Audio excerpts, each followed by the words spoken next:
जय राधा माधव कुंज बिहारी गोपीजन वल्लभ गिरिवरधारी जय राधा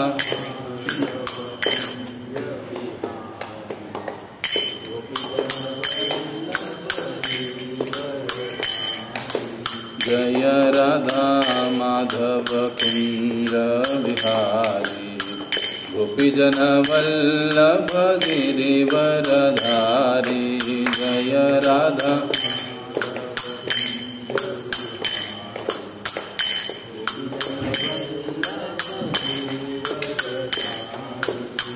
यशोदानंदन व्रज जन रंजन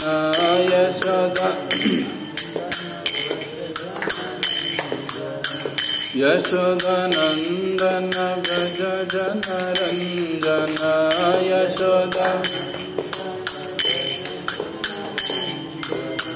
यमुना तीरवनचारी यमुना यमुना तीरवनचारी यमुना तीरवनचारी जय राधा माधव कुंज बिहारी गोपीजन वल्लभ गिरिवरधारी जय राधा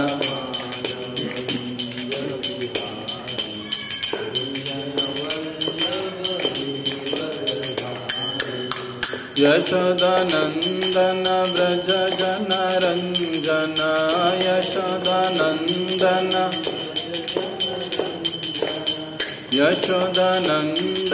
व्रज जन रंजन यशोदानंदन यमुना तीरवनचारी यमुना तीरवनचारी यमुना तीरवनचारी यमुना तीरवनचारी बोलो श्री श्री राधा कृष्णचंद्र भगवान की जय। श्री श्री निताय गौर सुंदर भगवान की जय।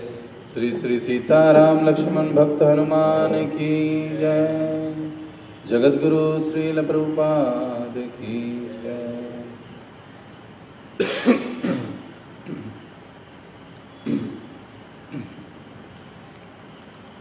ओम नमो भगवते वासुदेवाय।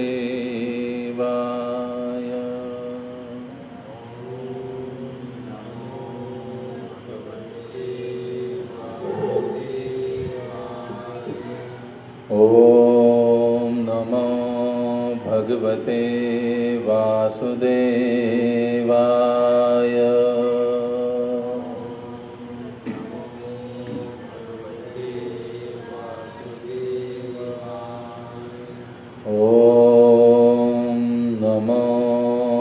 भगवते वासुदेवाय।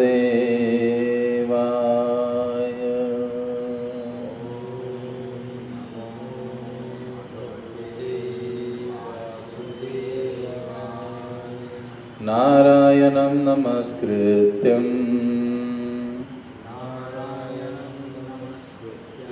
नरं चैव नरोत्तमम् देवीं सरस्वतीं व्यासं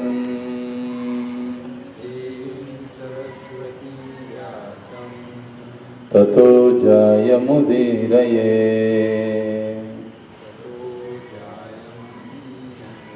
नष्टप्रायेषु अभद्रेषु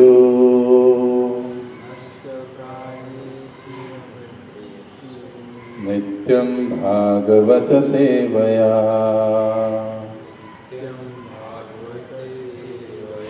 भगवती उत्तमा श्लोके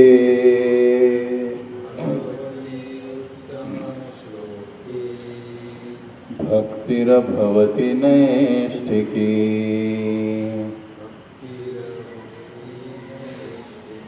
कृष्णाय वासुदेवाय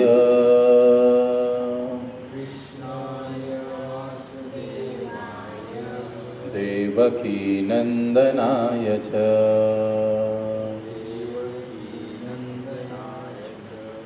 नन्दगोपकुमाराय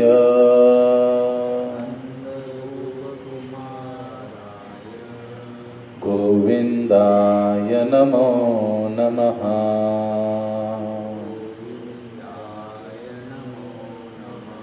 नमो ॐ विष्णुपादाय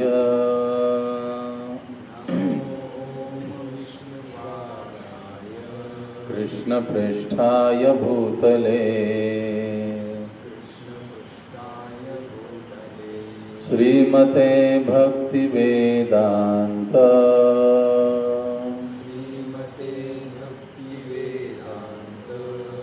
स्वामिन् इति नामिने। नमस्ते सारस्वते देवे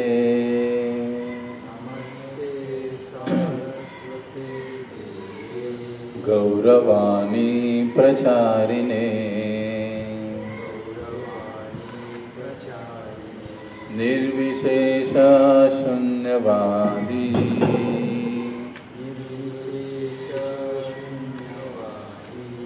पाश्चात्य देशतारिणे।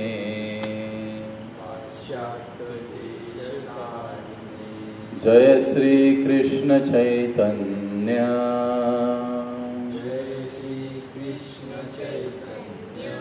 प्रभु नित्यानंद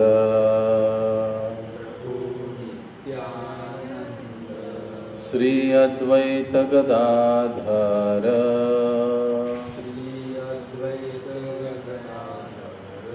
श्रीवासादि श्री गौर भक्तवृंद।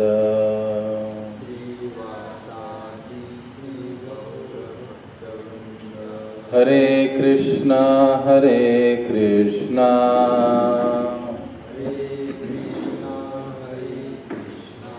कृष्ण कृष्ण हरे हरे हरे राम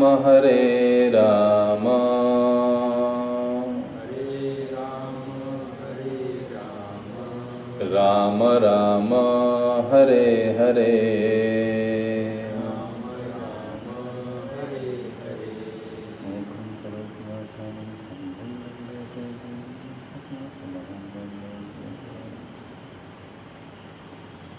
हरे कृष्णा। तो आज के इस भगवद गीता के छठे सत्र में आप सभी का हार्दिक स्वागत है। हमेशा की तरह हम लोग गीता का महात्म्य समझाने वाला एक श्लोक पढ़ेंगे। आज जो श्लोक हम पढ़ने वाले हैं वो श्लोक आदि शंकराचार्य जी ने गीता महात्म्य नाम का एक ग्रंथ लिखा है। उसमें उन्होंने भगवद गीता का महात्म्य बताया है और उसमें से 7वें नंबर का श्लोक आज हम बोलने वाले गाने वाले। सभी ध्यानपूर्वक सुनिए और पीछे दोहराइए। एकं शास्त्रं देवकी पुत्र गीतम्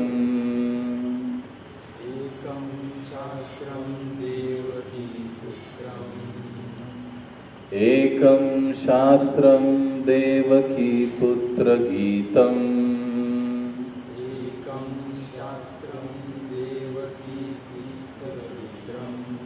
एको देवो देवकी पुत्र एव एको देवो देवकी पुत्र एव देवो देवकी पुत्र एव एको मंत्रस्य नामानि यानि एको मंत्रस्य नामानि यानि कर्माप्येकं तस्य देवस्य सेवा कर्माप्येकं तस्य देवस्य सेवा। एकं शास्त्रं देवकी पुत्र गीतम्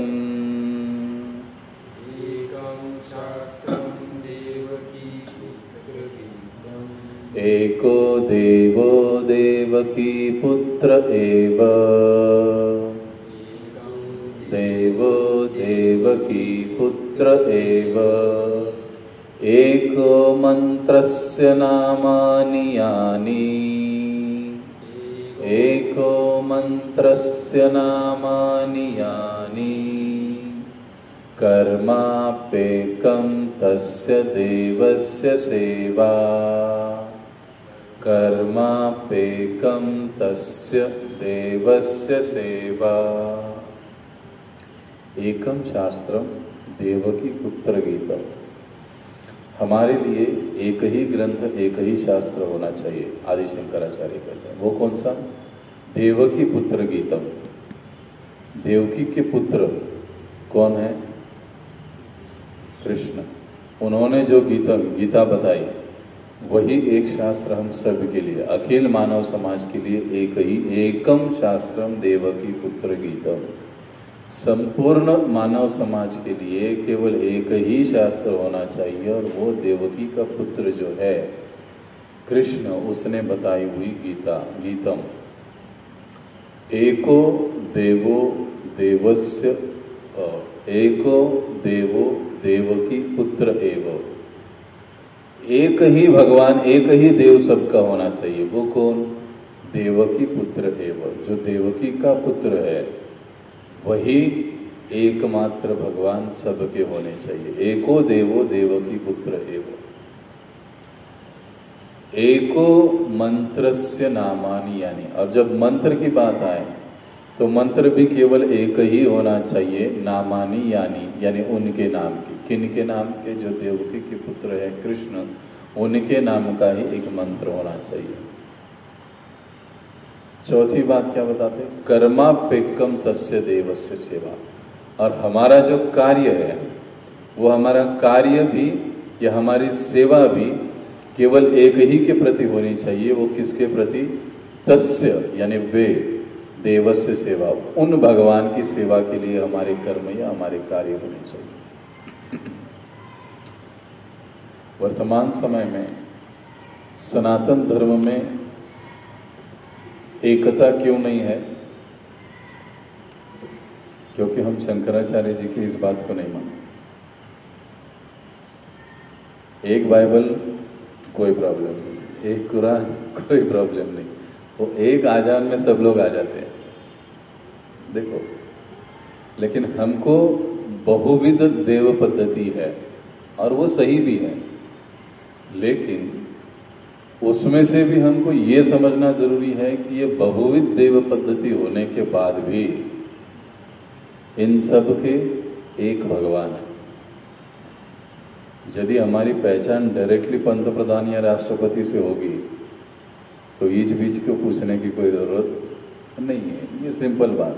ठीक उसी प्रकार से जो स्वयं साक्षात भगवान है, उनकी सेवा, उनका नाम, उनका शास्त्र यदि हम कर रहे हैं तो फिर हमको बाकी किसी चीज की जरूरत नहीं। और ऐसे सब उन्हीं का एक ही नाम के अंतर्गत अगर हम लोग रहेंगे तो हम सब एक साथ रहेंगे, हम सब एक साथ रहेंगे। तो इस प्रकार से आदि शंकराचार्य बताते हैं कि एक ही शास्त्र होना चाहिए, एक ही भगवान सबके होने चाहिए, एक ही मंत्र सबका होना चाहिए और एक ही कर्म होना चाहिए, वो है उनकी सेवा, भगवान की सेवा। तो जिस प्रकार से हमने कल चर्चा की कि भगवान कौन है, तो भगवान श्री कृष्ण ही पूर्ण पुरुषोत्तम भगवान है। एते चांस कला पुंसा कृष्णस्तु भगवान स्वयं, भागवत बताता है। बाकी और कोई भगवान नहीं। अभी आप कहोगे कि कई बार शिव जी को भी भगवान बोला जाता है, नारद को भी भगवान बोला जाता है, ब्रह्मा को भी भगवान बोला जाता है, और आप अभी कृष्ण को भी भगवान बोल रहे हैं। कंफ्यूजन होता है, कैसे समझे?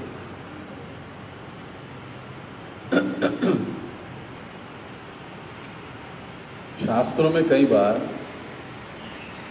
अगर किसी एक प्रकार का विशिष्ट प्रकार का ऐश्वर्य अगर कोई देव या देवता धारण करता है तो कभी कभी उसको भगवान नाम से संबोधित किया जाता है। जैसे शिव जी के पास वैराग्य असीम मात्रा में, इसलिए कभी कभी उनको भगवान भी बोला जाता है। अब नारद जी के पास भक्ति है, वो भगवान नारायण के भक्त है और उत्तम भक्त है सब में, इसीलिए कभी कभी उनको भगवान बोला जाता है। ब्रह्मा जी के पास रचना की बुद्धि है, इसलिए कभी कभी ब्रह्मा को भी भगवान बोला जाता है। लेकिन ब्रह्मा विनाश नहीं कर पाते, वो उनका काम है भी नहीं और वो कर भी नहीं पाते। लेकिन कोई एक गुण, जैसे कल हमने 6 ऐश्वर्य पढ़े सुने, उसमें से अगर कभी कभार एक आध गुण भी किसी में ज़्यादा मात्रा में दिखाई देता है तो कई बार शास्त्रों में उनके लिए भगवान शब्द का प्रयोग आता है। तो हमको उसमें कंफ्यूज नहीं होना चाहिए कि अरे ये भी भगवान वो भी भगवान, ऐसे कैसे नहीं। 6 के 6 ऐश्वर्य पूर्ण रूप से जिसमें विद्यमान है वही भगवान है, और शास्त्र समझाते हैं कि वो केवल कृष्ण है। तो जैसे हमने कल कहा था कि आज हम समझेंगे सबसे पहले कि देवी देवता और भगवान कृष्ण या भगवान विष्णु, इनमें क्या अंतर है। अब जो स्क्रीन पे लिखा हुआ है कौन पढ़ेगा?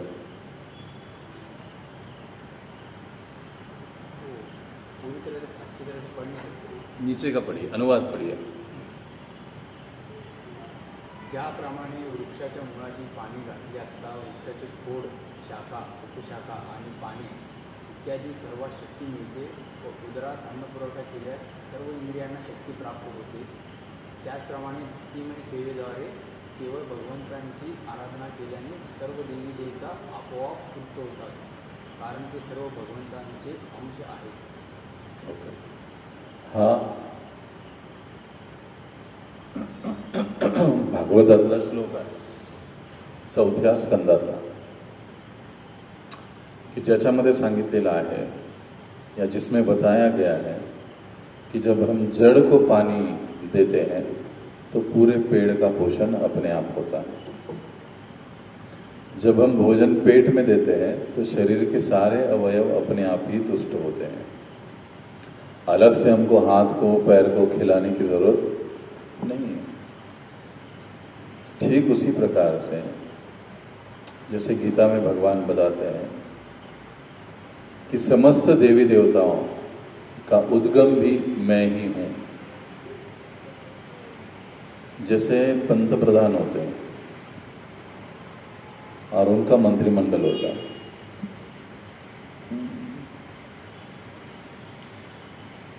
फाइनेंस डिपार्टमेंट, ऊर्जा विभाग, फॉरेन मिनिस्ट्री, शिक्षण विभाग, आप समस्त देवी देवताओं को देखो, हर एक के पास वो एक एक डिपार्टमेंट दिया गया है। गणपति हो, सरस्वती हो, विद्या के लिए वो बरसात का डिपार्टमेंट, जल आपूर्ति विभाग इंद्रदेव, अग्नि सूर्य, ऊर्जा विभाग, ये सारी चीजें जो है भगवान इस समस्त सृष्टि को चलाने के हेतु ये सारे 33 कोटि देवी देवता का अस्तित्व होता है, और वो ये सेवाओं को करते हैं। भगवान कहते हैं कि ये सभी मेरे ही अंश हैं, देवी देवता भी। जैसे मैं कहता हूं वैसे ये लोग करते हैं। कभी कभी इंद्र वगैरह के डोक्यात हवा जाते, फिर वो कहते कि ये कैसा भगवान होगा, फिर भगवान को गोवर्धन उठाना पड़ता है, बराबर है। या ब्रह्मा जी को फिर अपने आप, ब्रह्मा जी को सबक सिखाने के लिए भगवान को अनेक अनेक रूप लेने पड़ते हैं। देवी देवता भी कभी भ्रमित होते हैं। इससे हम लोग क्या समझते हैं कि वो अल्टीमेट नहीं है, वो सर्वस्व या सर्वश्रेष्ठ नहीं है, उनके ऊपर भगवान है जो भगवान की इच्छा और आदेश के अनुसार ये सारे सृष्टि का जो कामकाज है वो संभालते हैं। एक चीज। दूसरी चीज, देवी देवताओं का अस्तित्व क्यों है? अगर हम लोग थोड़ा सा गंभीरता से या और गहराई से अगर हम लोग सोचेंगे तो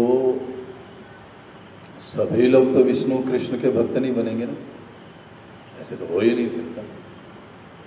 किसी का श्रद्धा, किसी का प्रेम दुर्गा माता के प्रति रहेगा, गणपति के प्रति रहेगा, शिव जी के प्रति रहेगा, उसकी निष्ठा, उसका विश्वास, उसकी श्रद्धा अलग अलग देवता में हो सकती है। उसको कितना भी आप प्रयास करो वो हरे कृष्ण नहीं बोलेगा,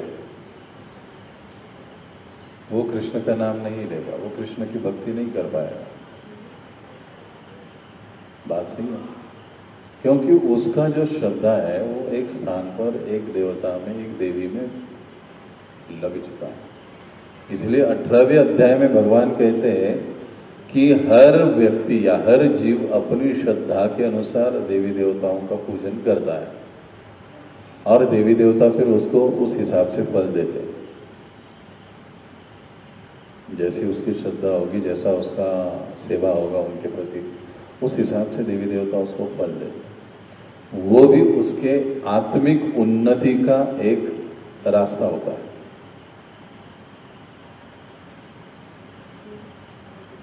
कोई ऐसा समय था जब हम पशु पक्षी भी थे, बाद में हमको मनुष्य जीवन मिला।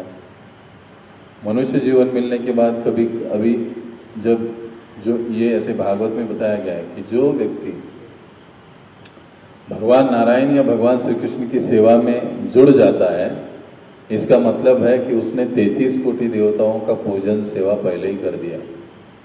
सारे होम हवन यज्ञ याग उसने पहले ही कर दिए, तो अब वो यहाँ तक पहुँच गया। ये कैसे है? जिसका 10वीं हुआ है उसका पहली हुआ है, उसको हम अलग से नहीं पूछते कि भैया तेरा पहली कक्षा पास हुआ है क्या? तू नहीं, वो 10वीं हुआ है, उसका मतलब उसका फर्स्ट सेकंड थर्ड वगैरह वो सब कुछ हो चुका है।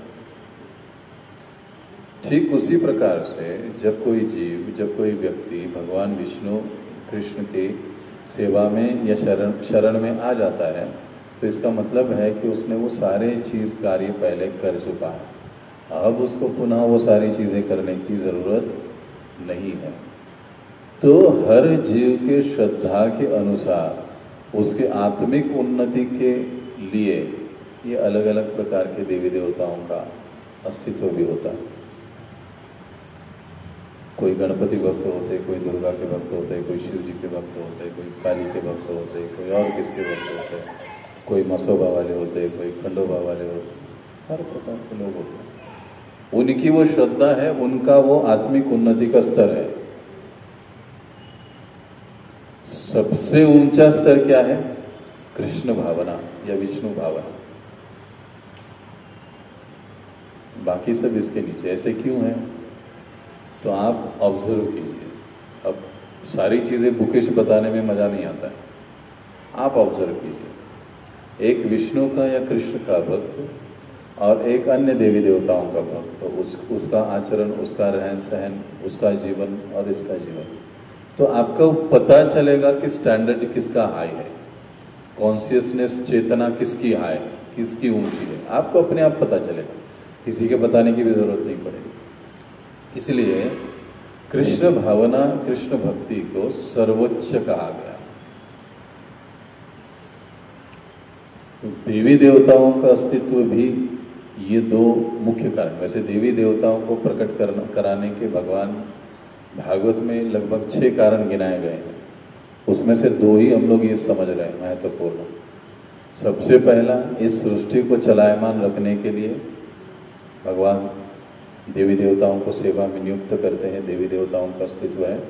और दूसरा, अलग अलग जीवों की अपनी अपनी श्रद्धा होती है और उस श्रद्धा के अनुसार उस देवता का सेवा करके, आराधना करके वो अपनी आत्मिक उन्नति साधते रहता है, स्टेप बाय स्टेप ऊपर जाता है, ये चलते रहता है। इसलिए देवी देवताओं का प्राकट्य। अब देवी देवताओं का भजन और पूजन करने में और कृष्ण का भजन पूजन करने में या विष्णु का भजन पूजन करने में क्या अंतर है? कई बार हम कहते हैं कि इस्कॉन वाले देवी देवताओं के खिलाफ है, उनके मंदिर में कोई देवी देवता दिखाई नहीं देता, वो एकले कृष्ण बस, बाकी कोई उनको मतलब मायने ही नहीं रखता। क्यों? क्योंकि इस्कॉन वाले जड़ को पानी देना सिखाते हैं, बाकी इधर उधर पर पानी दे। आप कितने देवी देवता को प्रसन्न कर पाएंगे हम लोग? एक की सेवा करे तो दूसरा नाराज हो जाएगा, दूसरे को गिफ्ट ले जाओ तीसरा नाराज हो जाएगा, चलते ही रहता है। हमारे घर में ही अगर घर के देवारे में अगर हम लोग देखेंगे अल्टर में, तो कितने देवी देवता रहते हैं। कभी किसी को अगरबत्ती घूम गई नहीं घूम गई तो बेचारा बुरा मान जाएगा। भगवत देवाचा कोप होईल लोक म्हणतात ना, लोग बोलते। तो ये हम कितना करेंगे उसको कुछ लिमिट है, लेकिन इसीलिए भागवत समझाता है कि अगर जड़ में आप नारायण या विष्णु की या कृष्ण की भक्ति में यदि आप लग जाते हो तो ये लोग सारे ही संतुष्ट हो जाते हैं। जब प्राइम मिनिस्टर को कोई सम्मान करता है तो इसका मतलब है कि उसके सारे मंत्रिमंडल को भी सम्मान होता है। आज लोग सिर्फ मोदी जी बोल रहे हैं, लेकिन केवल अकेले मोदी जी हैं कि मोदी जी का मंत्रिमंडल भी लायक है, लोग भी उनके कुछ लायक है, काफी हद तक लायक है। आज तक जो थे उनसे तो काफी अच्छे हैं, इसके लिए लोग उनका नाम ले रहे हैं। और जब उनका नाम ले रहे हैं तो उसमें इनका भी गुणगान हो जाता। अलग से बिजली आपूर्ति विभाग वाले का नाम लेकर बोलने की जरूरत नहीं है। जब कोई मोदी जी को ये कह रहा है तो इसका मतलब उसके मंत्रिमंडल को भी गुण गा रहा है, वो उनका भी स्तुति कर रहा है, स्वाभाविक बात है।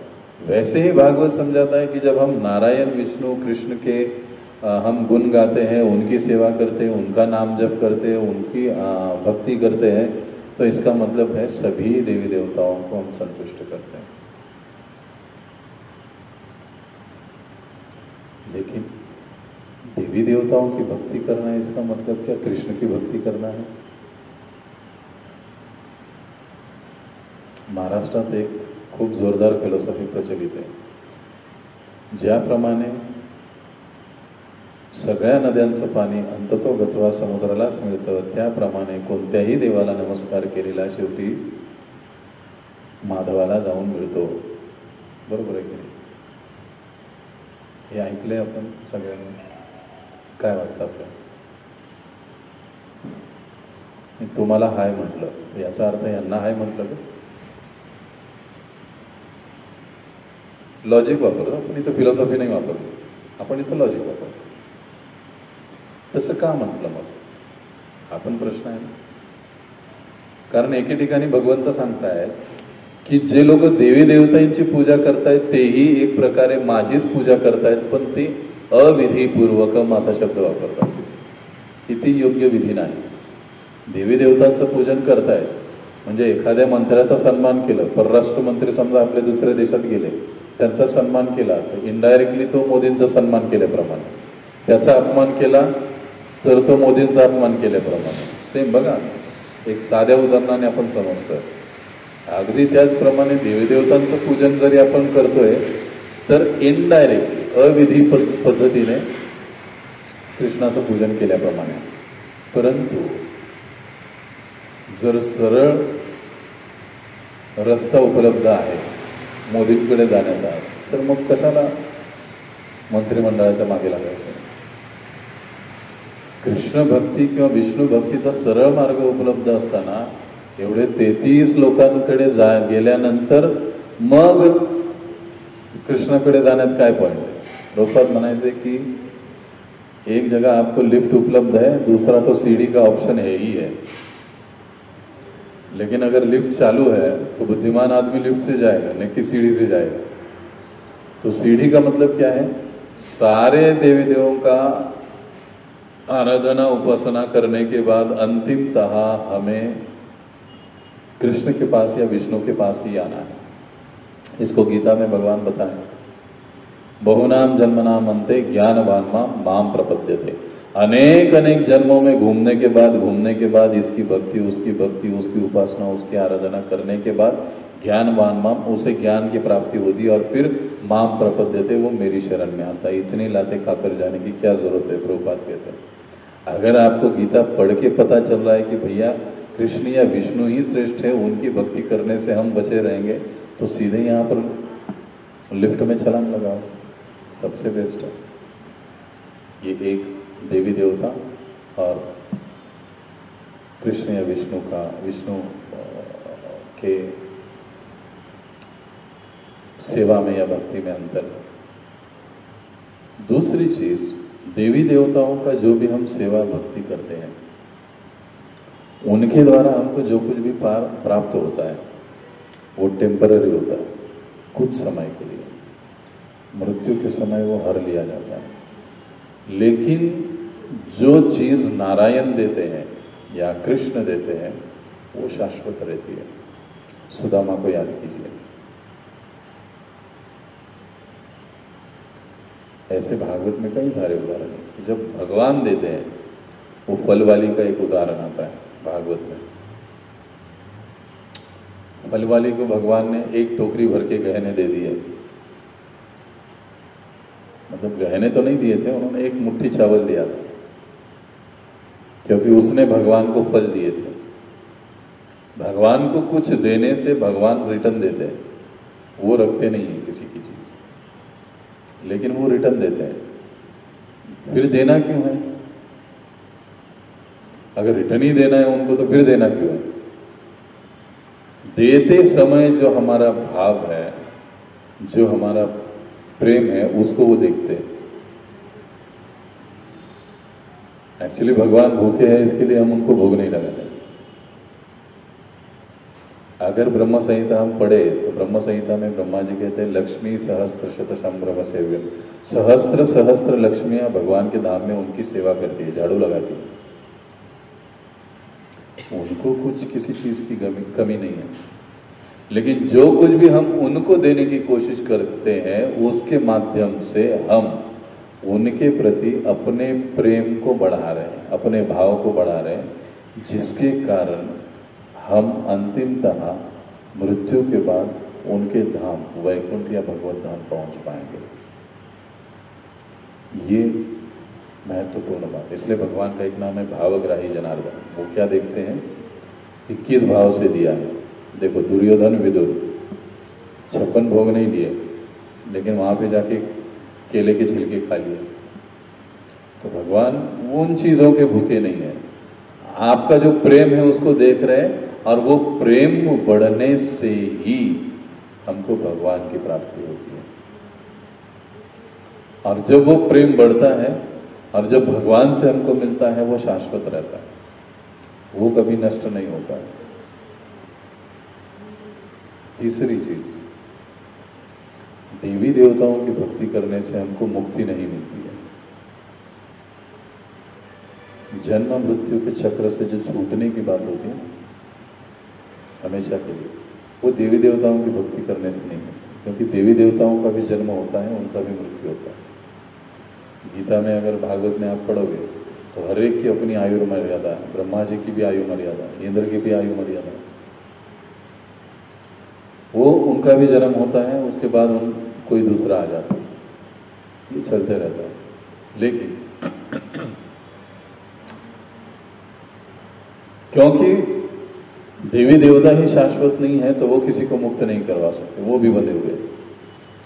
इसलिए भगवान विष्णु को क्या कहा जाता है? मुकुंद। मुकुंद का मतलब है मुक्ति देने वाला, वो एक ही है, बाकी कोई नहीं। इसलिए विष्णु भक्ति या कृष्ण भावना का महत्व है।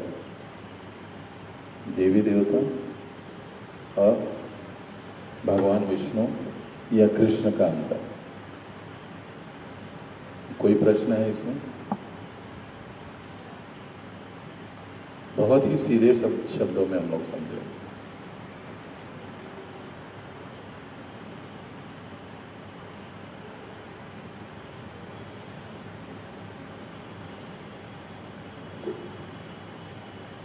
अभी भगवान और भगवान के अवतार,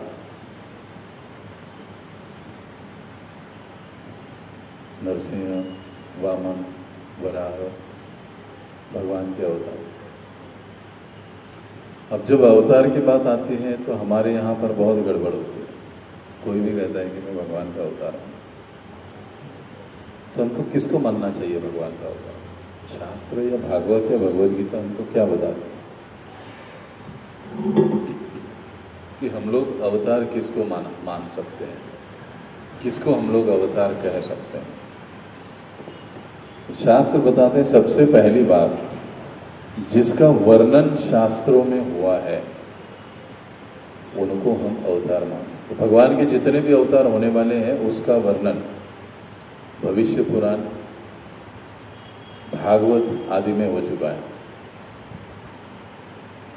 जितने भी महान पुरुषों का प्राकट्य होगा उनका भी वर्णन, कल की अवतार आने वाला है उसका भी वर्णन है, उनके माता पिता का भी वर्णन है, सारी चीज़ें।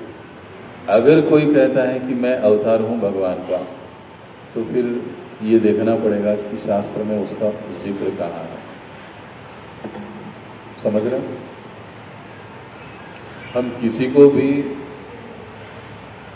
अंधे तरीके से हम अवतार नहीं मान सकते। दूसरी चीज या दूसरी बात, किसको हम लोग अवतार मान सकते हैं? हम उसे ही अवतार मान सकते हैं जो हमको विश्वरूप दिखा पाएगा।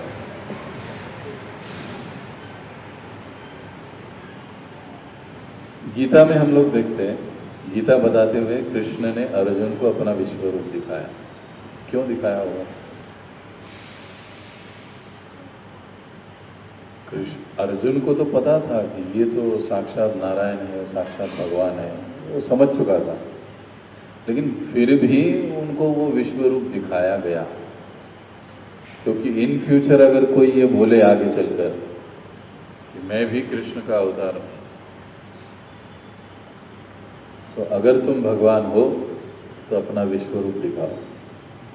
प्रभुपाद जी कई बार बोलते, कई लोग प्रभुपाद जी को मिलते हैं कि आई एम अ गॉड, तो प्रभुपाद जी कहते शो मी योर यूनिवर्सल, आपका विश्वरूप दिखाओ तब मैं मानूंगा। तो लोग भाग जाते हैं। कई बार कई लोग ऐसे कहते कि स्वामी जी आपको ये बातें नहीं बोलनी चाहिए, तो प्रभुपाद जी हंसते, हाँ मैं बोल रहा हूँ, आपकी दुकान बंद हो जाएगी, लेकिन मैं जो कह रहा हूँ वो शास्त्रों के आधार पर कह रहा हूँ। प्रभुपाद जी की जो बातें होती थी वो बहुत, मराठीत आपण त्याला म्हणतो सडेतोडपणे प्रचार करायचे।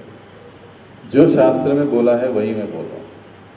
एक बार न्यूयॉर्क एयरपोर्ट पर एक पत्रकार प्रभुपाद जी से मिला। ये लगभग 69-70 की बात है, और उसने एक सवाल प्रभुपाद जी को पूछा कि स्वामी जी, आपसे पहले कई सारे सन्यासी, आपके भारतीय साधु अमेरिका में आए, लेकिन वो लोग सफल नहीं हो पाए, लेकिन आपको इतनी सफलता मिली, आज पूरे अमेरिका में आपका हरे कृष्णा का धूम मचा हुआ। फिर आप देखोगे 70-71 तो अमेरिका पूरा हरे कृष्ण वालों का बन रहा था, और आज भी कई सारे लोग इस्कॉन के फॉलोअर हैं। तो ऐसा आप मतलब कैसे ये संभव हुआ? इतने सारे लोग आ गए लेकिन वो कोई भक्त नहीं बना, कोई कृष्ण का भक्त नहीं बना, किसी ने अपना पूरा जीवन कृष्ण के लिए नहीं दिया, किसी ने सेफ्रॉन कपड़े नहीं पहना। उल्टा जो लोग सेफ्रॉन कपड़े पहन कर आए थे वो बाद में हमारे जैसे सूट बूट वाले बन गए।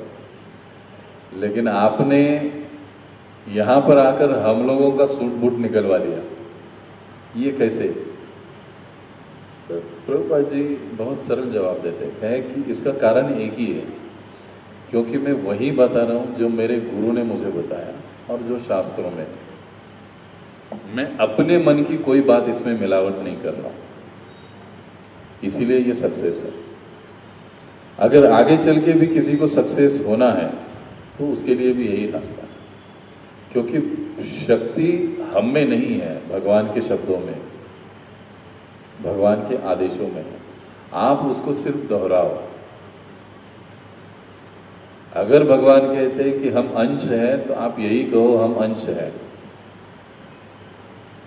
अगर भगवान कहते हैं सर्वधर्मान परित्यज्य माम एकम शरणम व्रज, सारे धर्मों का त्याग करो मुझे अकेले को शरण आओ, तो लोग क्या कहते हैं कि बिल्कुल भगवान कहते हैं कि सभी धर्मों का त्याग करो और कृष्ण को शरण जाओ। इसका मतलब क्या है?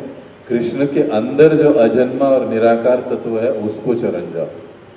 अरे भाई मैं तुमको कह रहा हूं प्रभु जी एक गिलास पानी दो, तो आप क्या कहोगे? अरे प्रभु जी पानी थोड़ी ना मांग रहे, प्रभु जी के अंदर जो निराकार तत्व है उसको पानी चाहिए। ये तो कोई लॉजिक की बात हुई ही नहीं ना।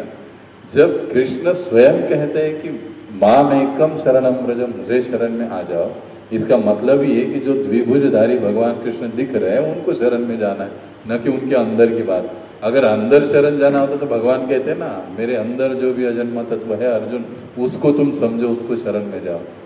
लेकिन जब वो कह रहे हैं कि मुझे शरण में आओ, इसका मतलब जो दिख रहे हैं हमको द्विभुजधारी भगवान उनके शरण में जाओ।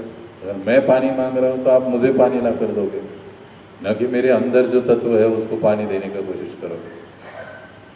तो प्रभुपाद जी कहे कि जैसा और जो भगवान ने कहा है उसी को बताओ तो उसका प्रभाव दिखेगा। इसलिए हम लोग देखते हैं कि फिर इस भगवद गीता के बाद इतना क्रांति हुआ। तीसरी चीज, हम किसको अवतार मान सकते हैं? जो अद्भुत कार्य कर सके। अब भगवान के तो बहुत सारे अद्भुत कार्य हैं। अगर कोई अपने आप को अवतार कहता है तो उसका कुछ कार्य भी अद्भुत होना चाहिए। वो हाथ चला के वाला चमत्कार नहीं ना, वो हाथ में घुमा के फिर घड़ी निकालेंगे, फिर कुछ भस्म निकालेंगे, कुछ ये करेंगे, वो कुछ नहीं। वो तो कई बार हाथ चला के ही निकल जाती है, वो एक्चुअल में वो बात नहीं निकलती है। लेकिन उसके कार्य ऐसे अद्भुत होने चाहिए। अद्भुत कार्य क्या है भगवान का? गोवर्धन उठाना। भगवान के अवतार वामन देव एक ही कदम में पूरी पृथ्वी नाप लेना, ये अद्भुत कार्य है। कई सारे अद्भुत कार्य, उसमें से एक तो अद्भुत कार्य करके दिखाए तो हम माने कि हाँ ये भगवान का अवतार हो सकता है। 4, अगर हमें किसी अवतार मानना है भगवान का तो हमको ये देखना चाहिए कि उनके उपदेश अद्वितीय होने चाहिए। उनके जो उपदेश है ना वो एकदम कालातीत और अद्वितीय होने चाहिए। जैसे कृष्ण के उपदेश है गीता के माध्यम से, हजारों सालों से हम वही गीता पढ़ रहे हैं, श्लोक वही है। आज भी अगर आप पुरानी भगवत गीता भांडारकर इंस्टीट्यूट में देखोगे, श्लोक वही, सब कुछ वही, सब वही मिलेगा आपको, कोई चेंजेस नहीं। जो 5000 वर्ष पूर्व बताया गया आज भी हम उसी को रट रहे हैं, बोल रहे हैं, सब कुछ समझा रहे हैं। यानी उसमें कभी कोई परिवर्तन होता ही नहीं, ऐसा उसका अद्वितीय उपदेश होना चाहिए। और 5वीं चीज, अगर कोई कह रहा है कि मैं भगवान का अवतार हूँ या हमको किसी को भगवान का अवतार मानना है तो उसके शरीर पर कोई विशेष चिन्ह होने चाहिए। भागवत या शास्त्र हमको बताते हैं कि जो भगवान के अवतार होते हैं उनके शरीर पर एक विशेष चिन्ह होते हैं, उनके चरणों में, उनके हाथों में, उनके शरीर पर कोई विशेष चिन्ह। उन सारे चिन्हों का वर्णन है। भगवान के चरणों में कौन कौन से चिन्ह होते हैं, भगवान के अवतारों के चिन्ह, अवतारों में, उनके चरणों में, हाथों में कौन कौन से चिन्ह होते हैं, तो उसमें से एक आध चिन्ह तो उसका होना चाहिए, तभी हम उसको अवतार के रूप में मान सकते। और अगर ये 5 चीजें किसी में दिखाई देती है तो हम उसको बिंदास्त रूप से अवतार मान सकते हैं। अगर इसमें से एक भी चीज कम है तो हम लोग उनको अवतार नहीं मान सकते। ये अवतार को, किसको अवतार मानना, किसको नहीं मानना, ये समझने की एक बहुत बड़ी कसौटी है ये 5 चीजें। यहाँ तक किसी कोई प्रश्न है?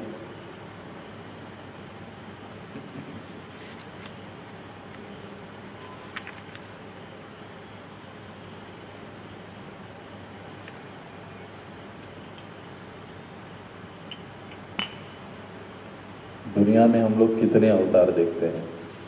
आपको कितने याद है? थोड़ा डिस्कस करेंगे।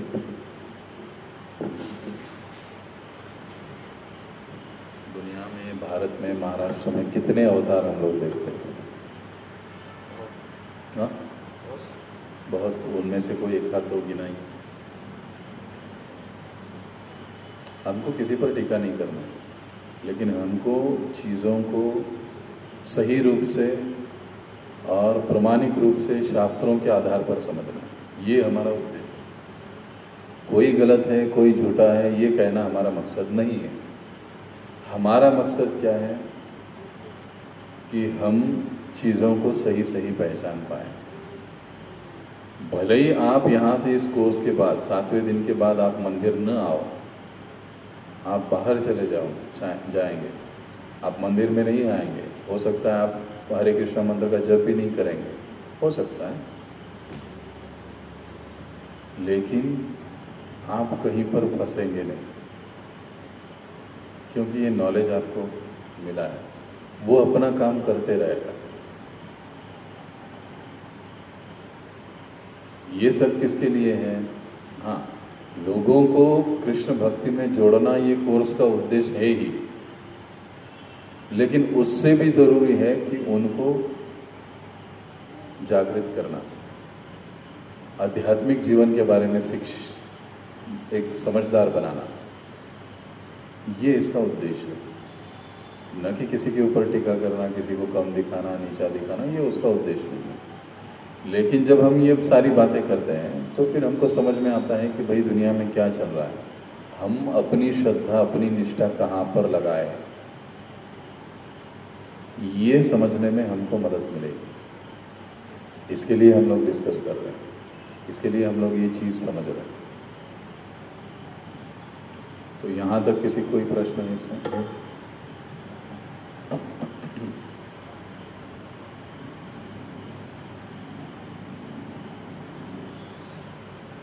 तो देवी देवताओं की बात हम समझें, कृष्ण की बात समझें, तो फिर हमको देवी देवताओं के साथ व्यवहार कैसे करना चाहिए? कृष्ण ही सब कुछ है, तो क्या उनको डीने कर देना चाहिए, उनका अनादर कर देना चाहिए? अब सवाल आता है कि एक भक्त का देवी देवताओं के प्रति व्यवहार कैसे होता है?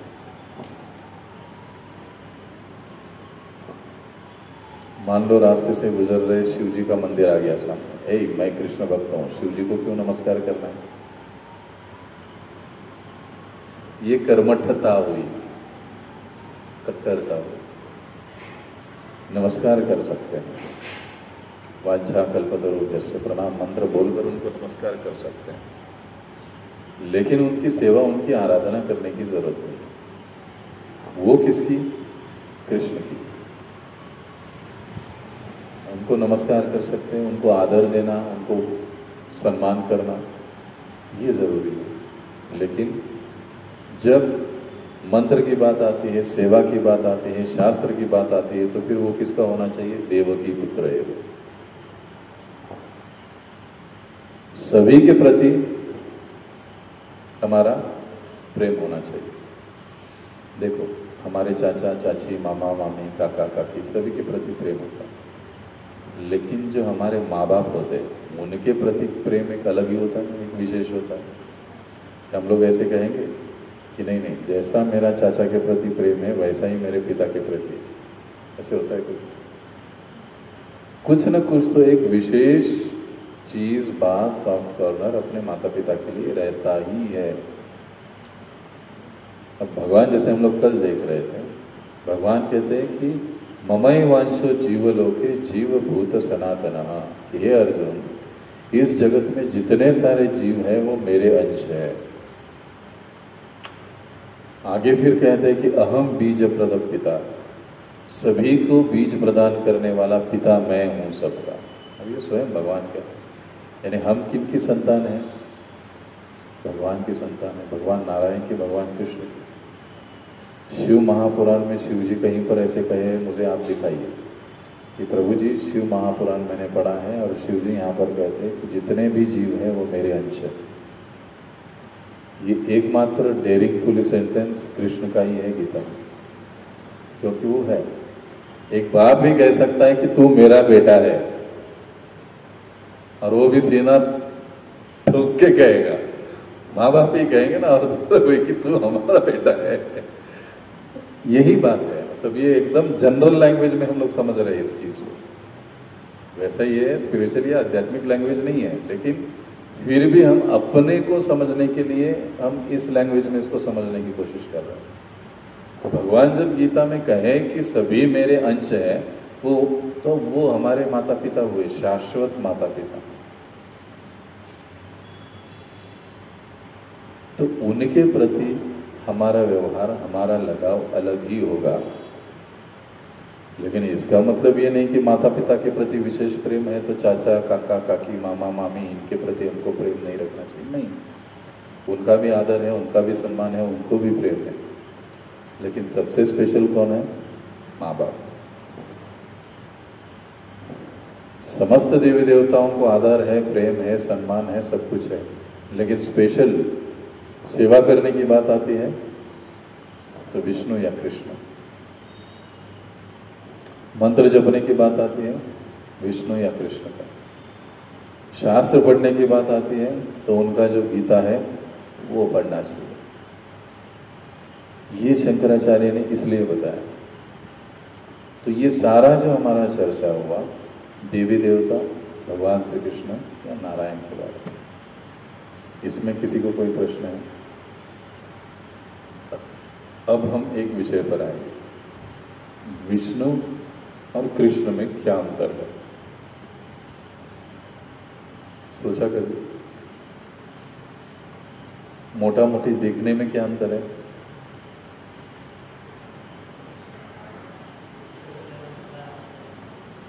विष्णु को 4 हाथ हैं, कृष्ण को 2 हाथ हैं। विष्णु के हाथ में सदैव चक्र दिखाई देता है, कृष्ण के हाथ में बांसुरी होती है।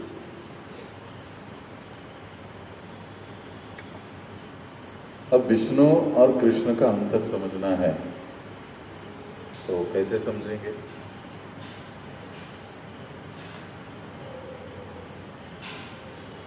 एक पुलिस अफसर जो पुलिस स्टेशन में है ड्रेस पर, और वही पुलिस अफसर घर में है। घर में वो पुलिस अफसर अपने बेटे को या अपने पोते को अपने पीठ पर बिठाकर घोड़ा घोड़ा खेलता है। पत्नी उसे कहती है, ओ उठा तिकडनं पाण्याचा ग्लास घेऊन या, मला तहान लागली। इंस्पेक्टर हो, डीजे हो, पीजे हो, कोई भी हो, नॉर्मल चीज है। यही डेयरिंग पुलिस स्टेशन में कौन करेगा उसको? तो सिंपल, हम एक लॉजिक की तरह हम समझ रहे हैं इस बात को। भगवान विष्णु यानी ऑन ड्यूटी पर्सन, भगवान कृष्ण यानी ऑफ ड्यूटी पर्सन, मजे करने वाले, ग्वाल बालों के साथ, गोपियों के साथ, मित्रों के साथ, गमुओं के साथ, दैट्स ऑल। इसलिए विष्णु के पास डिपार्टमेंट क्या है? मेंटेनेंस, चलाना, यानी मैनेजमेंट। कृष्ण को मैनेजमेंट से कोई लेना देना नहीं रहा, वो डिपार्टमेंट ही उन्होंने उनको दे दिया। इसीलिए देवी देवताओं को जब भी कोई मुसीबत आती है तो वो कृष्ण के पास नहीं जाते, वो कहते मेरे पास आना भी नहीं, वो तुम्हारी बातें तुम निपट लो, तुम्हारे लिए विष्णु जी है, उनको जाकर। कृष्ण में, विष्णु में और कृष्ण में ऐसे ही अंतर है। कृष्ण अपने भक्तों के प्रति वात्सल्य रस में, माधुर्य रस में, शांत रस में और विशेष रूप से सख्य रस में, मित्रता के रस में व्यवहार करते हैं। विष्णु अपने भक्तों के साथ ही अपने धाम में केवल दास्य भाव और स्वामी भाव यही रहता है कि नारायण स्वामी है, हम उनके सेवक हैं। नारायण के कंधे पर चढ़कर उनके सर पे हाथ रखने की कोशिश वहां पर वैकुंठ में कोई नहीं करेगा। लेकिन वही कृष्ण के वृंदावन में या गोलोक धाम में सारे ग्वाल वाल क्यों, कोई उनके कंधे पर बैठ रहा है, कोई धोती खींच रहा है, कोई क्या कर रहा है, कोई प्लेट में से उठा के खा रहा है। ये डेयरिंग वैकुंठ में नहीं चलेगा।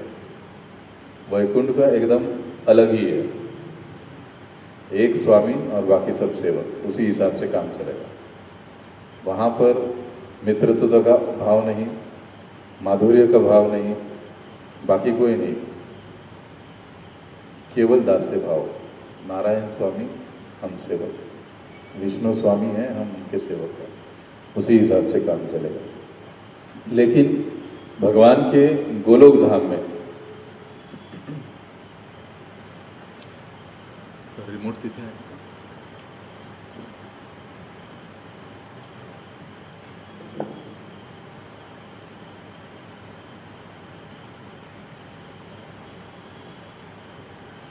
भगवान के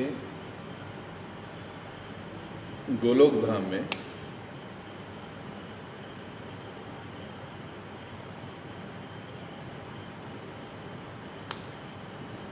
कोई भगवान के साथ मित्र के रूप में भी रह सकता है,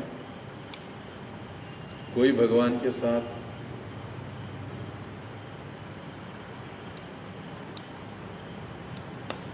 प्रेमी के रूप में भी रह सकता है, और कोई भगवान के साथ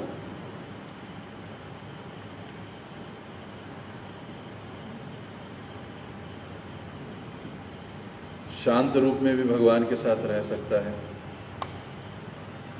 कोई माता पिता के रूप में भी भगवान के धाम में उनके साथ रह सकता है। लेकिन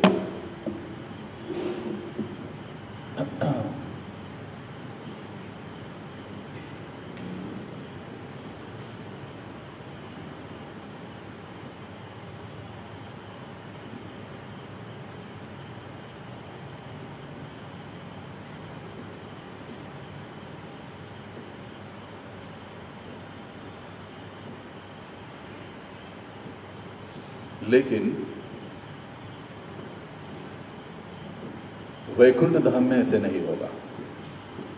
वैकुंठ धाम में केवल स्वामी और सेवक, यही भाव रहेगा, जिसको हरिधाम कहा जाता है। ये वैकुंठ धाम। वैकुंठ में अयोध्या साकेत धाम आता है, फिर द्वारिका अलग, मथुरा अलग, ये गोलोक वृंदावन, जहां पर भगवान नित्य अपनी लीलाएं करते रहते हैं।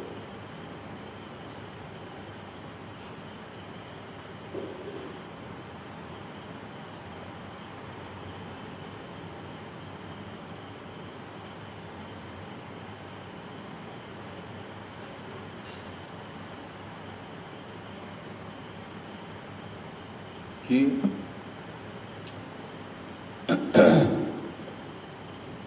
भगवंतांच्या, भगवान श्रीकृष्णांच्या सोबत चारही रसामध्ये भक्त लोक त्यांच्या धामात आदान प्रदान करतात या आदान प्रदान करते हैं। लेकिन वैकुंठ धाम में ऐसे नहीं होता। तो भगवान कृष्ण और भगवान विष्णु में ये विशेष रूप से अंतर है। दोनों के भक्त जन्म मृत्यु के चक्र से मुक्त होते हैं,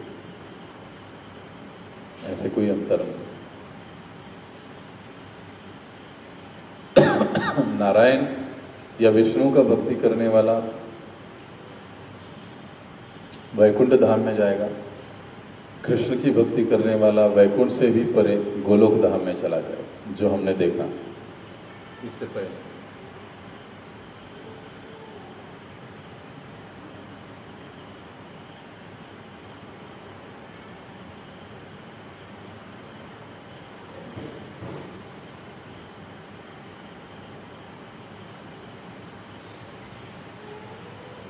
जहाँ पर भगवान रहते हैं, तो ये वह विष्णु और कृष्ण का अंतर। अब इसमें कोई किसी को पूछना है, प्रश्न है? भगवान कृष्ण को अष्टम अवतार कहा है। भगवान कृष्ण अष्टम अवतार कहा है। देखो, जो प्रमुख 10 अवतार है, 10 अवतार में कृष्ण का नाम है कहीं पर? सुना है अष्टम में। आप बताइए मुझे कहीं से भी। उन 10 अवतारों में भगवान कृष्ण का नाम कहीं पर भी नहीं है। ये जो जितने से हाँ। मत्स्य से कल्कि तक। हाँ ठीक है ना, आप बताइए, चलिए हम चर्चा करेंगे। बताइए, पहला, मत्स्य अवतार, दूसरा, कूर्म अवतार, तीसरा, वराह अवतार, चौथा, नृसिंह अवतार, पांचवा, वामन अवतार, छठा, परशुराम, सातवां, राम, आठवां, कृष्ण, नहीं, यही तो गड़बड़। यहाँ पर बलराम जी, उसके बाद 9वां बुद्ध, बुद्ध, 10वां कल्कि। कल। वहाँ पर कृष्ण नहीं है, वहाँ पर बलराम। आप भागवत में देखिए, भागवत में इसका विस्तारित वर्णन मिलेगा आपको। वैसे कृष्ण से विष्णु आते हैं, ये भागवत का एक अलग विषय है। और जबकि जो 24 अवतार गिने जाते हैं और उनमें से प्रमुख 10 है, उसमें कृष्ण का नाम कहीं पर भी नहीं आता, क्योंकि कृष्ण अवतार इस कैटेगरी में नहीं आते। कृष्ण अवतारी है, सारे अवतार जो है उनसे आते हैं।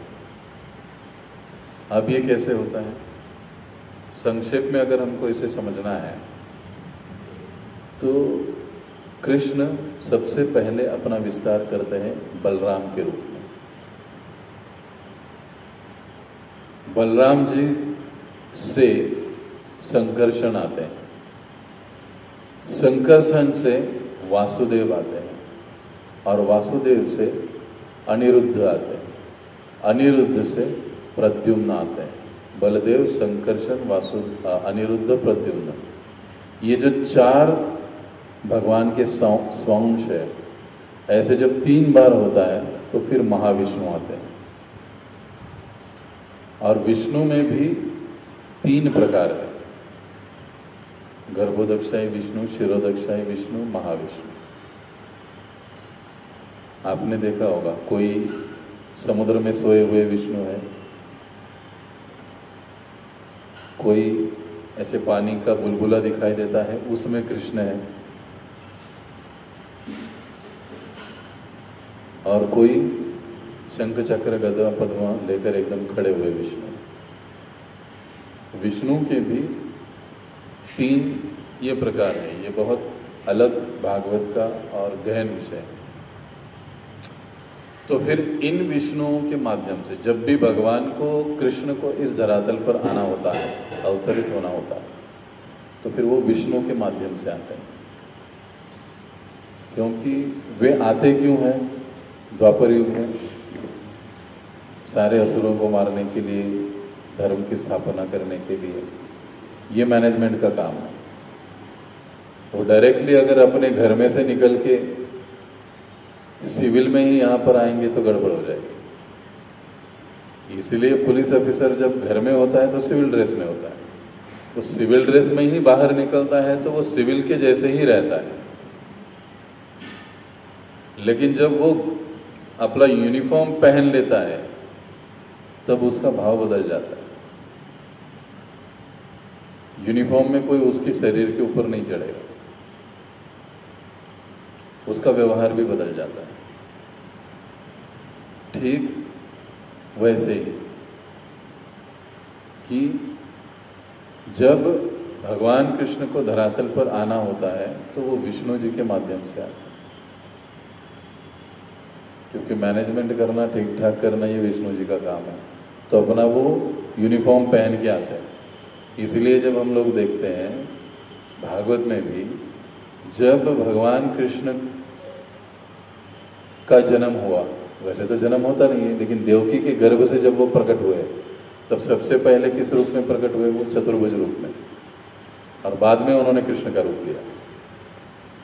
ये भागवत भी बताता है, और हमने वो शायद से टीवी में भी देखा होगा, सीरियल में उस चीज़ को। वो सत्य है। तो फिर ऐसे क्यों? क्योंकि भगवान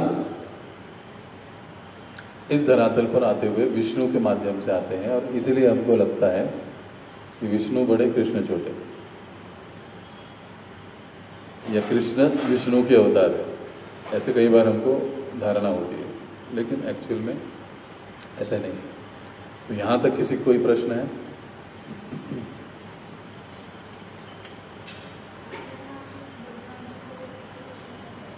हाँ, काय म्हणतात? हो, बरोबर बरोबर.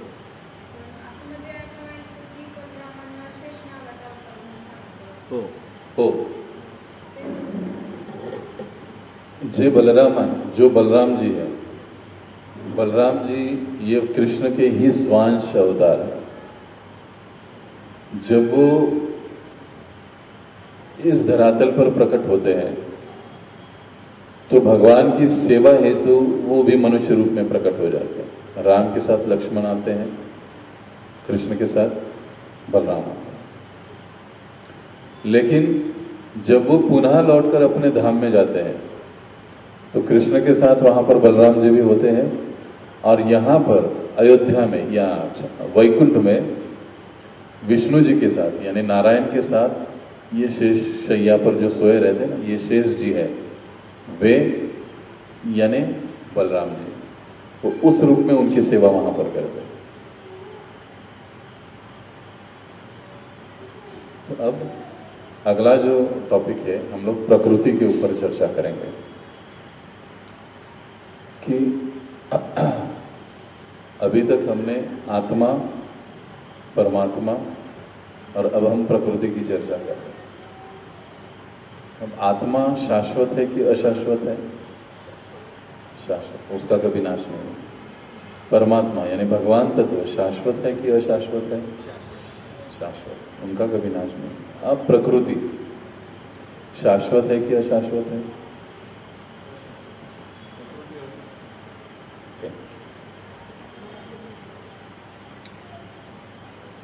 प्रकृति अशाश्वत है। क्यों?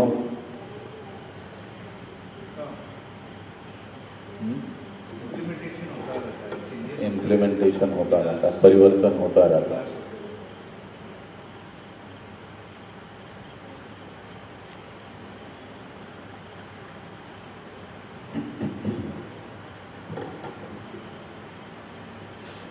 लेकिन भगवत गीता हमको ये समझाती है कि ये जो प्रकृति है वो शाश्वत तत्व है, वो अशाश्वत नहीं है। क्यों ऐसे है? क्योंकि ये बहुत बड़े समय के लिए अस्तित्व में रहता है, नष्ट नहीं होता है। ये पुनः जब प्रलय होता है, ये सारी प्रकृति भगवान नारायण में समा जाती है, और जब प्रलय समाप्त हो जाता है तो पुनः ये बाहर आती है। जिस प्रकार से सूर्य उदित होता है तो दूसरे देशों में अंधेरा होता है, तो क्या वो लोग ये कह सकते हैं कि सूर्य नष्ट हो गया? क्योंकि कुछ समय के बाद सूर्य फिर से उनके पास जाने वाला है और तब हमारे पास अंधेरा होने वाला है। इस दृष्टि से जो वैष्णव आचार्य लोग हैं या जो फिलोसोफर है, वे लोग कहते हैं कि सृष्टि भी, प्रकृति भी शाश्वत तत्व है, वो नष्ट नहीं होता, बल्कि कुछ समय के लिए अव्यक्त हो जाती है, बाद में फिर से व्यक्त होती है।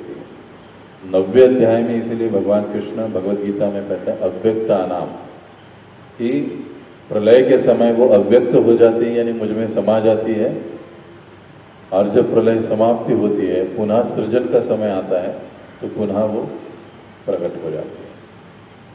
इसलिए प्रकृति को शाश्वत तत्व कहा गया है।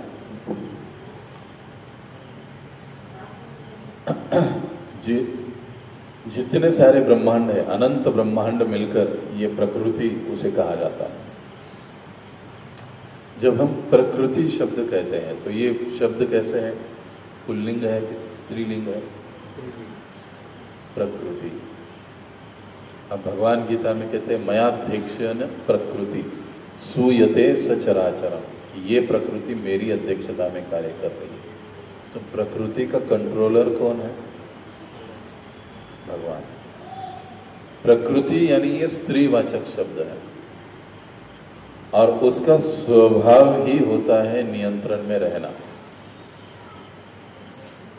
उसका स्वभाव ही होता है नियंत्रण में रहना। तो प्रकृति जब हम कहते हैं ये स्त्रीवाचक शब्द है, तो इनके नियंत्रण, जैसे एक स्त्री का पति होता है वैसे प्रकृति के पति भगवान है। उन्हीं की इच्छा से ये चलती है और पुनः नाश हो जाती है, फिर से प्रकट होती है, फिर से चलती है। इसीलिए भगवान कहते हैं कि मेरी अध्यक्षता में चलती है। अब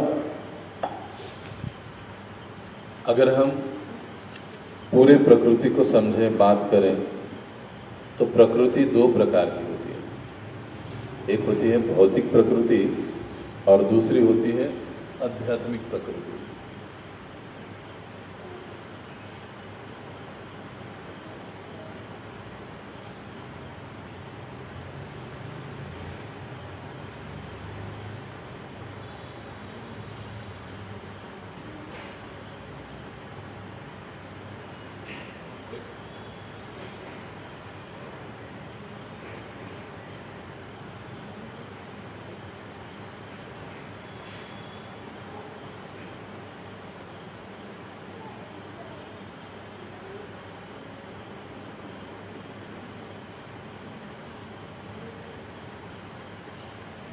तो प्रकृति दो प्रकार की, एक होती है भौतिक प्रकृति और एक होती है आध्यात्मिक प्रकृति। अब भौतिक प्रकृति का क्या मतलब है? इस सृष्टि में हम जो सब देख रहे हैं वो भौतिक प्रकृति है। ये कुछ समय के बाद आहिस्ता आहिस्ता ह्रास होती है, नष्ट होती है।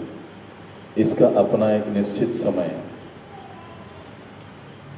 लेकिन इस प्रकृति के परे, भौतिक प्रकृति के परे भी एक आध्यात्मिक प्रकृति है,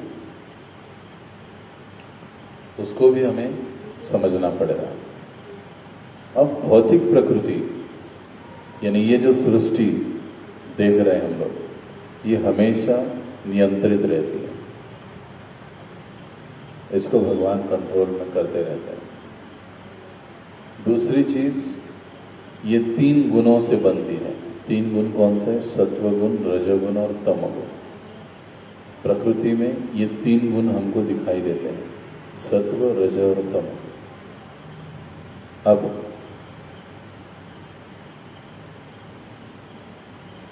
ये जो प्रकृति है ये एक जेल के समान है। ऐसे क्यों? क्योंकि यहां पर हम लोग भले ही सोचे कि मैं फ्री हूं, मैं मुक्त हूं, लेकिन कोई भी मुक्त नहीं है। जन्म, मृत्यु, जरा, व्याधि से बंधा हुआ है। प्रकृति के रूपी इस जेल में पड़ा हुआ है। इस प्रकृति की या सृष्टि की अधिष्ठाता देवी कौन है? जानते हैं? जैसे जेल का जेलर होता है, वैसे इस भौतिक जगत की जो देवी है प्रमुख, वो कौन है? ये किसके अंदर है? मतलब ये जेल किसके अंतर्गत है? दुर्गा देवी। दुर्गा शब्द पे कहाँ से आता है? दुर्ग यानी किला से दुर्गा, जो अत्यंत खड़तर है, कठोर है, ऐसा दुर्ग। अब दुर्गा देवी का काम क्या होता है? इस भौतिक जगत में जितने सारे हमारे जैसे जीव फंसे हुए हैं उनको यहाँ पर बनाए रखना, उनकी सारी व्यवस्था देखना, सत्वगुण, रजोगुण, तमोगुण, सुख दुख उनको देते रहना। जितने भी देवताओं के हाथ में त्रिशूल दिखाई देता है हमको, वो सारे 3 गुणों के अधीन होते हैं। त्रिशूल के कितने कोने होते हैं, और ये प्रतीक होता है सत्वगुण, रजोगुण और तमोगुण का। कई सारे देवी देवता हैं जिनके हाथ में आपको त्रिशूल दिखाई देगा। जिनके भी हाथों में त्रिशूल दिखाई देता है वो इस भौतिक जगत की व्यवस्था को संभालते हैं, देखते हैं, और वो 3 गुणों के माध्यम से हम जैसे जीवों को इसी जगत में रखते हैं अपने कर्मों के हिसाब से, सुख भोगने के लिए, दुख भोगने के लिए।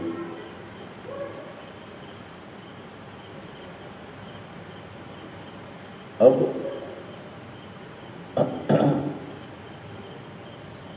इस जगत में जैसे हमने देखा दूसरे दिन कि दुखालयम अशाश्वतम, जन्म मृत्यु जरा व्याधि, ये 4 दुख, आदि दैविक, आदि भौतिक, आदि आध्यात्मिक, ये 3 दुख, ये तो रहते ही है इस जगत में, इससे कोई छूट नहीं सकता।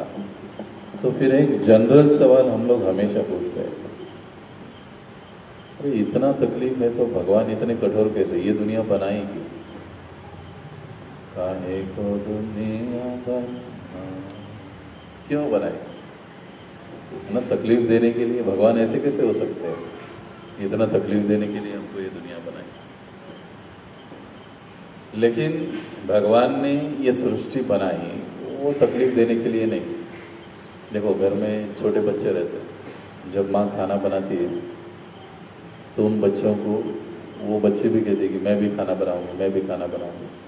अब वो बच्ची खाना बना सकती है क्या? नहीं बना सकती।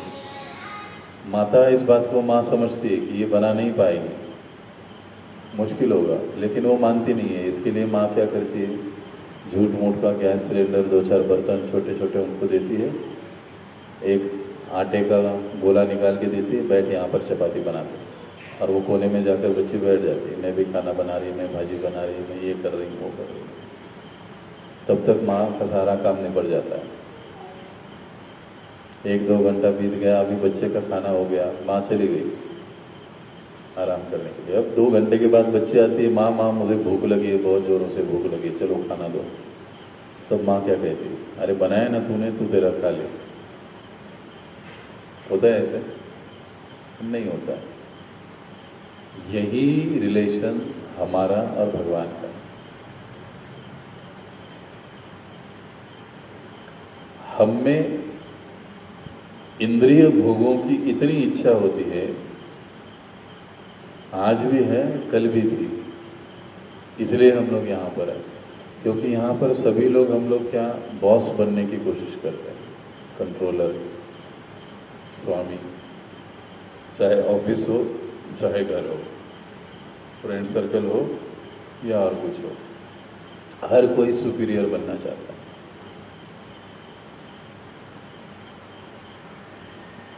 तो भगवान कहते हैं कि देख बेटा, अब यहाँ पर तो मैं ही सुपीरियर हूँ, तू तो किसी भी हालत में नहीं बन सकता क्योंकि तू अंश है। देखिए, बेटा बाप बन सकता है लेकिन वो बाप का बाप नहीं बन सकता, ये फैक्ट है। फिर से हम लोग जनरल भाषा में समझ रहे हैं। बेटा बाप बन सकता है लेकिन अपने बाप का बाप नहीं बन सकता। सही, गीता में भगवान कहते हैं ममैवांशो जीवलोकी, तुम सभी मेरे अंश हो, मैं तुम्हारा पिता हूं। जब ये भगवान ने कह दिया और सभी का भोक्ता मैं ही हूं, अहम भोक्तारम यज्ञ तपसा सर्वलोकम महेश्वरम, मैं ही इसको भोगने वाला हूं। तो बीच में हम लोग उनको डिस्टर्ब करते, नहीं नहीं मुझे भी चाहिए भैया, 56 भोग तुम क्यों खाओगे, हमको भी चाहिए। हार तुमको ही क्यों पहना है, हमको भी पहना। तो भगवान कहते देखो भैया, यहाँ पर तुम ये सब कुछ नहीं कर सकते, तो तुम्हारे लिए मैं क्या करता हूँ, अलग से एक छोटा आटा देता हूँ, अलग से एक कोना बनवा के देता हूँ, वहाँ पे जाके लगे रहो। तो भगवान ने ये दुनिया सृष्टि बना दी, यहाँ पे जाके जितना लड़ना है, स्वामी बनना है, बॉस बनना है, बनते रहो। जब प्रयास कर कर के थक जाओगे, भूख लगेगी, लाते पड़ेगी, तब आखिर रोते हुए मेरे ही पास आओगे। ये भी भगवान को पता है। इसीलिए भगवान ने इस नश्वर जगत में भी भगवत गीता, भागवत जैसे शास्त्र दिए क्यों दिए? क्योंकि हालांकि तुम इस जगत में अपनी इच्छा से आए हो इंद्रिय भोग करने के लिए, लेकिन यहाँ पर भोग लेकर तुम सुखी होने वाले नहीं, तुमको आनंद मिलने वाला नहीं है। परेशान होके एक दिन तुमको वापस निकलने की इच्छा होगी, तब तुमको इसका सहारा लेना पड़ेगा। इसके लिए ये सारी चीज़ें दी इस जगत में, ताकि इसको अप्लाई करके हम पुनः भगवान के आनंदमय और शाश्वत धाम में लौट चले, टेम्पररी जगत में न रहे। तो ये भगवान ने जो दुनिया बनाई वो हमको सजा देने के लिए नहीं, हमारी इच्छा थी, इसके लिए भगवान ने बनाई। भैया हमको आकर यहाँ पर भोग करना है, हमको बॉस बनना है, तो भगवान ने कहा हाँ यहाँ पे जाके खेलो, कितना खेलना है, कितना बनना है। इसलिए सब एक दूसरे से झगड़ते रहते हैं, क्योंकि सभी की इच्छा एक ही है, बॉस बनना है, बॉस बनना है, बॉस। एक ऑफिस में कितने बॉस बन सकते हो? एक स्थान में कितने हो सकते? तो एक ना एक को या कुछों को तो निराश होना ही पड़ेगा। तो फिर वो बच्चे की तरह रोते हुए फिर माँ के पास जाएगी कि भूख लगी है भैया, अभी कुछ तो करो। फिर भगवान कहेंगे कि अभी भगवत गीता पढ़ो, बात समझ जाओ। तो ये भौतिक प्रकृति, ये सृष्टि भगवान ने हमें पुनः भौतिक जगत से आध्यात्मिक जगत में ले जाने के लिए बनाई, यहाँ पर रहने के लिए नहीं। जीना यहाँ, मरना यहाँ, इसके सिवा जाना कहाँ, इसके लिए नहीं। बल्कि यहाँ पर आए हैं तो अभी हमको इसका उपयोग करके जीवन को एक उच्च स्तर पर ले जाकर हमें जन्म मृत्यु के चक्र से मुक्त होना है। इसके लिए ये सृष्टि दी है।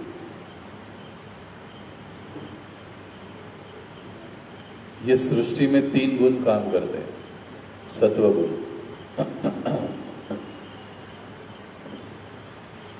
सत्वगुणी व्यक्ति हम कहते हैं ना, एकदम सत्वगुणी व्यक्ति है, यानी ज्ञानी है, पापों से मुक्त है, नॉर्मली किसी को तकलीफ नहीं देता, किसी को दुख नहीं देता है, सभी का भला चाहता है, कोई उसका बुरा करे तो भी वो छोड़ देता है। सत्वगुणी विभीषण, ये 3 बातें याद रखेंगे हम लोग, विभीषण, कुंभकर्ण, रावण, तो 3 गुण हमको याद हो जाएंगे। उसके बाद सत्वगुण के बाद रजोगुण, रावण, अमर्याद कामना लालसा, इसके बाद ये चाहिए, उसके बाद वो चाहिए, वो चाहिए, वो चाहिए, भोग की इच्छा, रावण।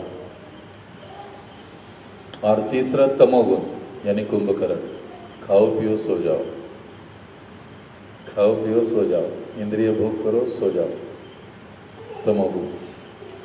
इन 3 गुणों का प्रभाव दिखता है हमको इस दुनिया में। व्यक्ति भी 3 गुणों से युक्त होता है, कोई तमोगुणी, रजोगुणी, सत्वगुणी होता है। स्थान भी रजोगुणी, तमोगुणी होता है। पशु पक्षी भी गुणों के आधार पर होते हैं, कोई सत्वगुणी होता है, कोई रजोगुणी होता है, कोई तमोगुणी होता है। जो कपड़े हम पहनते हैं वो कपड़े भी कोई सत्वगुणी होते हैं, कोई रजोगुणी होते हैं, कोई तमोगुणी होते हैं। जो हम खाना खाते हैं वो भी सत्वगुणी भी होता है, रजोगुणी होता है, तमोगुणी होता है। जैसा खाएंगे वैसा बनेंगे। तो इन 3 गुणों से ये जो सृष्टि है, भौतिक जगत है, वो चलता है। ये जो भौतिक सृष्टि है ये 25% है, और 25% भी हम लोग पूरी तरह से जान नहीं पाए। अब जो आध्यात्मिक प्रकृति है या आध्यात्मिक जगत है वो 75% है। वो कितना है? 75%। इतना विशाल आध्यात्मिक जगत है। और इस आध्यात्मिक जगत में काल का कोई प्रभाव नहीं होता है। वहां पर घड़ी है ही नहीं।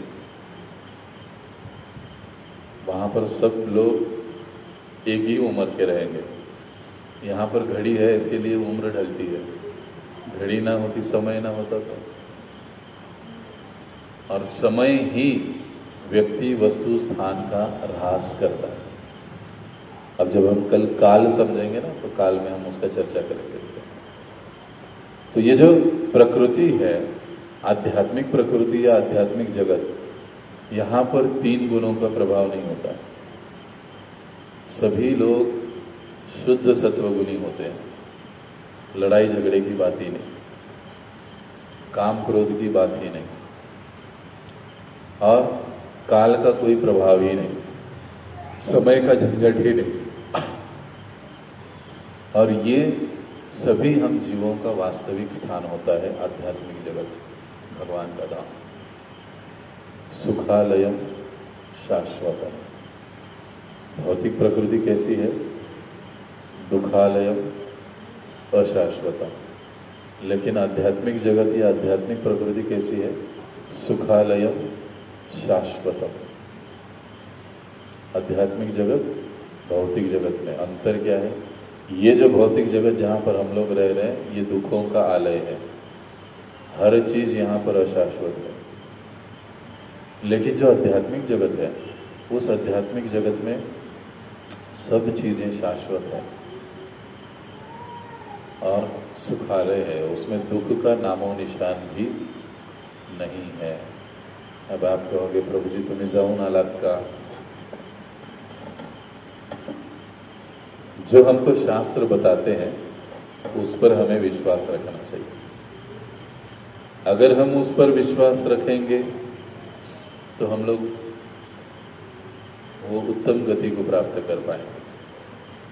तुकाराम महाराज जी ने विश्वास रखा, देह के साथ वैकुंठ में चले गए।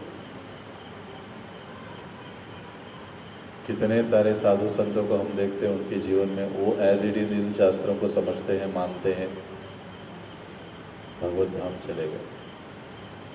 तो ठीक हम भी भगवत गीता जैसे भगवान ने बताई उसी दृष्टि से और उसी तरह से अगर हम लोग समझें और उस पर अमल करें तो हम लोग भी इस जन्म मृत्यु के चक्र से मुक्त हो सकते हैं।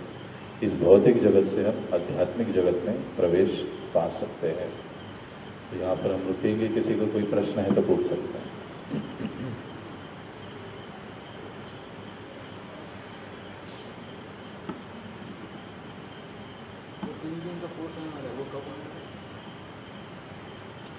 वो 10 रजिस्ट्रेशन पूरा होने के बाद वहाँ पे दे दिया है।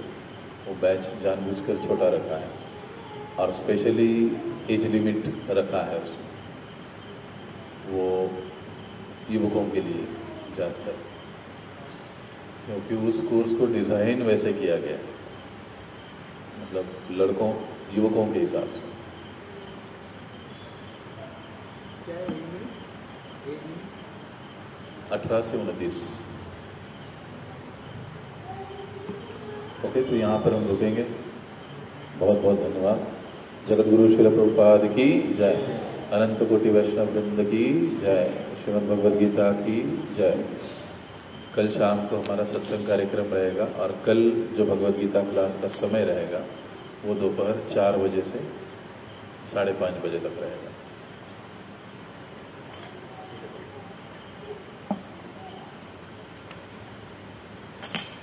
तो सभी के लिए प्रसाद है, प्रसाद लेकर जाइए।